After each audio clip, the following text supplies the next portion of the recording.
What's up, guys? West Coast Tuna. We're at the Green Room in Fountain Valley. Today we're going to talk about knots. We're going to talk about all your essential knots that you need to go fishing anytime you're going to be tying on an artificial. Most likely you're going to need a transition knot. We're going to go over that knot. That's going to be the Tony Pena knot. And then we're going to go over the double San Diego knot. That'll be your direct connection knot to your favorite artificial, whether it be cold sniper, surface iron, jerk bait, deep diving crank, any application of fishing, freshwater or ocean. That's what we're going to go over. So stay tuned.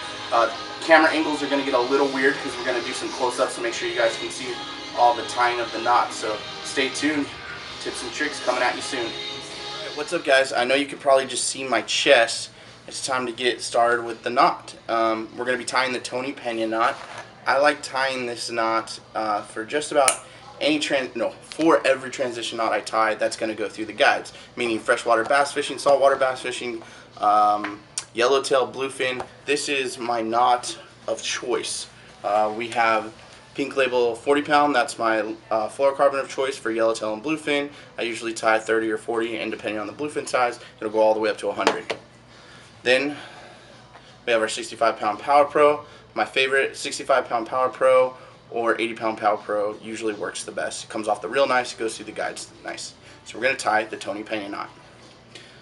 So here you go. I'm going to take my fluorocarbon, I'm going to wet it. I'm going to do a double overhand knot. I wet the knot so it doesn't burn it, the plastic doesn't burn itself. So 1, 2. See it? That's a double overhand knot. I'm going to do it one more time for you guys, just in case you missed it. 1, double overhand. So that's 1 overhand knot. That's a double overhand knot. It's 2 times.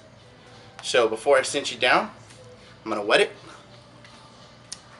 So here we go. We're going to slightly cinch it down. Pull it real slowly.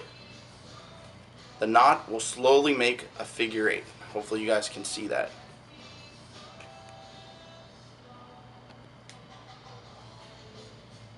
So now you see the figure 8. You can see this tag line comes in through the front of the knot, and the leader line, which will be the leader line when we're done tying, comes to the end of the knot. So now we're going to put the spectra through the knot. This is the most important part, so it goes through the guides and casts correctly. This is how the line goes straight through the knot, so when you cast it out, it goes straight through the guides. So here we go. We're going to take the blue spectra. I'm going to go through the front of the knot where the tag line is, so you can see, maybe, hopefully, where the tag line enters the front of the knot. I'm going to push it through, and then I'm going to push it through the rest of the knot. And this is where the leader line goes through the back end of the knot. Here we go. Now the spectra has gone completely through the knot. This is exactly what you want. So here we go. I'm going to cinch the knot down now. I'm going to wet it because I don't want to burn the knot. That's how most knots fail. Here we go. Cinch it down. Get it a little closer. Can you guys see it?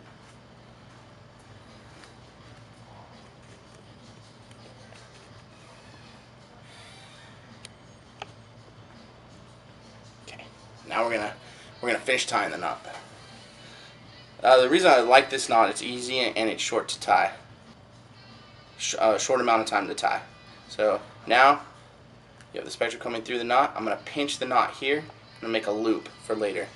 Make sure, so see, there's a loop between my fingers. Now I'm going to spiral it up 10 times, spiral it down 10 times. And by spiraling up, I mean wrap it around the fluorocarbon leader. There we go. 4, 5, 6, 7, 8, 10 times, 9, 10. Now I'm going to bring it down 10 times. Here we go. You can kind of see that. That looks real pretty. It being spiraled like that. I'm going to do the same thing coming down. Now the important thing when you come down, the best thing to do is try to get the knot, when you spiral it down, you want it to kind of sit right in between the spirals that you created by spiraling it up. So here we go. Should come out to about 10 times again.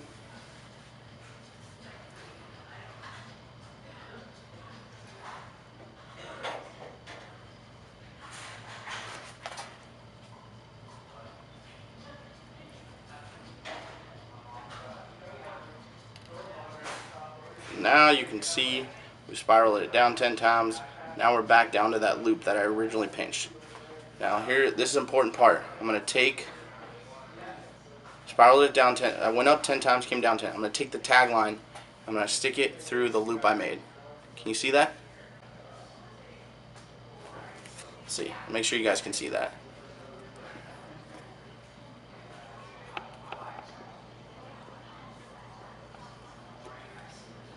So I'm going to bring it, stick it through. So basically, your knot is now tied. We just got to cinch it down. You kind of see it spiraled up, spiraled down. It looks pretty. It's kind of like a Chinese finger torture. The harder you pull, the tighter it gets. So now I'm going to wet it. I'm going to take the tag line of the Spectra, put it in my teeth, because I want to pick up the slack as I tighten the knot down. And now we're going to cinch it down. There you go. It looks pretty. So here you have it. This is your Tony Pena transition knot from Spectra to Flora. This is good for any fishing application where you need a transition knot, whether it be freshwater or ocean. I use this in my bass fishing tournaments. I use this for fishing for yellowtail and bluefin. It's caught bluefin anywhere from 20 pounds to 50 pounds. It's got 20-pound yellowtail. Just my favorite knot, and I wish you could feel it. The reason it's my favorite knot, one, it's super strong. You can use it all the way up to 100-pound fluorocarbon for your transition leader. But there's a honeycomb effect right here. I call it the honeycomb effect. This is what allows it to slip through the guides, so when you cast it, it doesn't catch on the guides at all. So can you see that right there? That's our finished product. I'm going to cut the tag lines off. Then you'll be able to really see how pretty this knot is. This is my favorite knot to tie. Oh, that's awesome. Here we go. Cut that. Cut this. It's my fluorocarbon tag line. Now you have your finished knot. That is the knot you want to tie for a transition knot. It's pretty awesome. I love it. Been tying it for years. It always puts fish in the boat for me, and my casts are always great. I'm usually one of the guys casting the farthest on the boat when I'm casting artificials. So there you go. That is the Tony Pena knot. This is a transition knot from Spectra to Flora or Mono. Good for any fishing application where a transition knot is needed. You can probably barely see my face, which is okay, because I want to make sure you can see this knot. We're going to do a direct connection knot. This is my favorite surface iron knot for direct connection to the lure. I also use this in bass fishing when I'm fishing heavy cover, don't want to lose a bait. I'm fishing a deep crate, I'm fishing a jerk bait. In saltwater, I'm fishing cold snipers, Tatty 45s, surface irons, fishing poppers. Anytime I'm fishing for big fish or I'm fishing in cover, this is the knot I'm always going to tie to my artificial. This is called a double San Diego. Now I'm sure a lot of you know how to tie this knot, but I'm going to show you anyways, because I always get questions on what my favorite knot to tie to, a direct knot to tie to the lure is. So, have your fluorocarbon,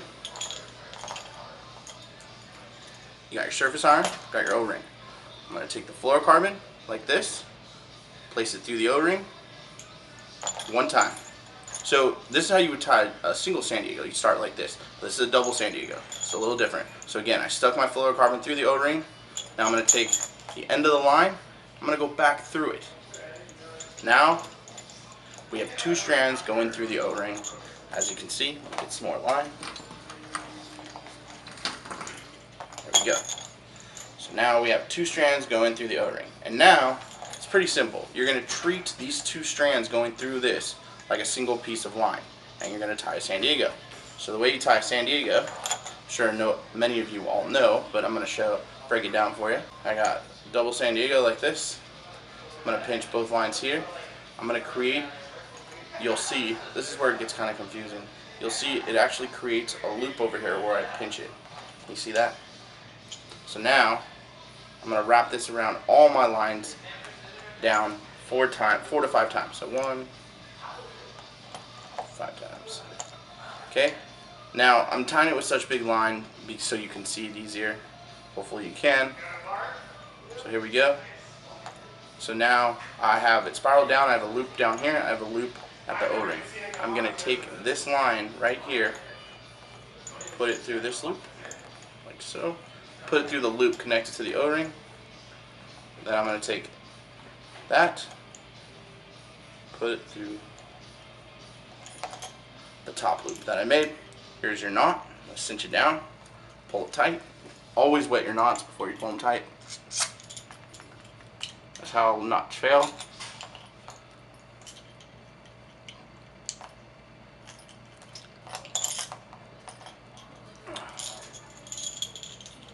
Now, what's weird about a double San Diego is you're going to have 3 tag lines. Well, right now you have a loop and 1 tag line, but when you cut it, you have 3 tag lines.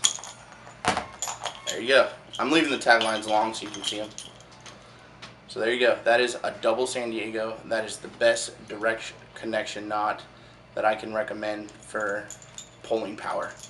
Anytime you need to pull on a lure hard, big fish, heavy cover, big lures, you want to be tying the double San Diego.